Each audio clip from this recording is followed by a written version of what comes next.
Welcome back to 4th and School. I'm Jordan coming to you live from Tulsa, and I gotta be honest, I was going to sit on this until our next full episode, but I could not let it wait because yesterday, July 27th, the Minnesota Vikings signed Jamal Adams. Jamal Adams, an all-pro safety, a 10-year vet, signed on the eve of training camp. Like, the Vikings front office looked at the calendar and said, you know what, let's make Jordan record an extra episode this week. And Adams himself basically broke his own news before the team did. He posted, year 10, #skull on social. That's not a leak, that's a mic drop. 10 years in the league, and he chose to make Minnesota Chapter 10. Let's get into what this actually means. Let me remind you who this guy was before we get into who he is now, because the resume is wild.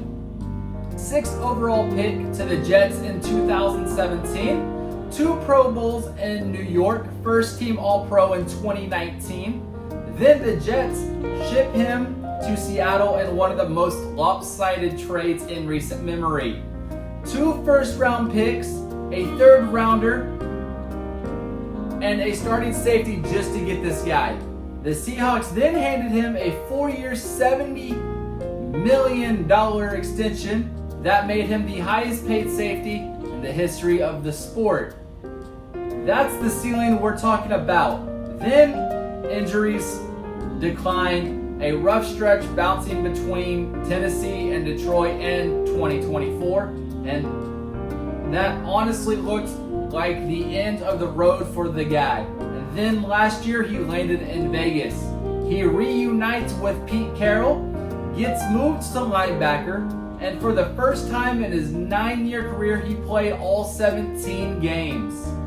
45 tackles, 5 tackles for losses, and a forced fumble and a sack. That's not the explosive Pro Bowl version of Jamal Adams, but that's a guy who reinvented his body and his game to stay useful in this league at 30 years old.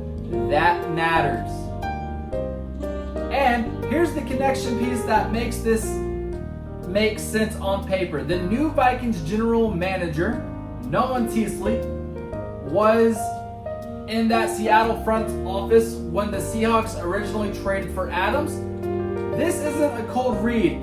This is a guy the front office already knows inside and out. Okay, we have to talk about the timing on this one. We just did an entire segment on Harrison Smith, still not having made a retirement decision. Still leaning one way, still not closing the door, still taking calls from Josh Metellus, trying to get him back in the building. And now, the same week, the Vikings go out and add a former All-Pro defensive back and with safety and linebacker experience. Now, I don't think this is the front office slamming the door on Harrison Smith. I actually think it might be the opposite. Some of the reporting on this suggests Adams' ability to play multiple spots could be exactly the kind of flexible piece that lets the Vikings keep the door open for a Smith return rather than needing him back out of pure necessity. But you cannot tell me Brian Flores isn't sitting there thinking, okay, now I've got real depth at the back end regardless of what Harrison decides. That's smart team building. It's also, if I'm being honest, a little bit of a shot across the bow. Get off the fence, Harrison. This room is filling up. And here's my gut reaction, unfiltered, mic still warm from the last episode. I like this move. Low risk, real pedigree, a coach in Flores who has proven he can scheme up unconventional pieces, and a front office connection that means this isn't a shot in the dark. Is Jamal Adams the 2019 All-Pro version of himself? Absolutely not. And if you're expecting that, you're going to be disappointed. But as a versatile veteran, rotational piece who adds size, experience, and a chip on his shoulder to a defense trying to replace a legend, well, this works.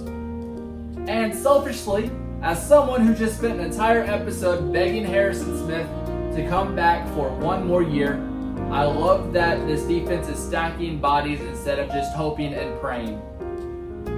That's a front office taking the position seriously, and somebody buy Nolan Teasley a coffee. And as always, Skull, and we will see you next episode.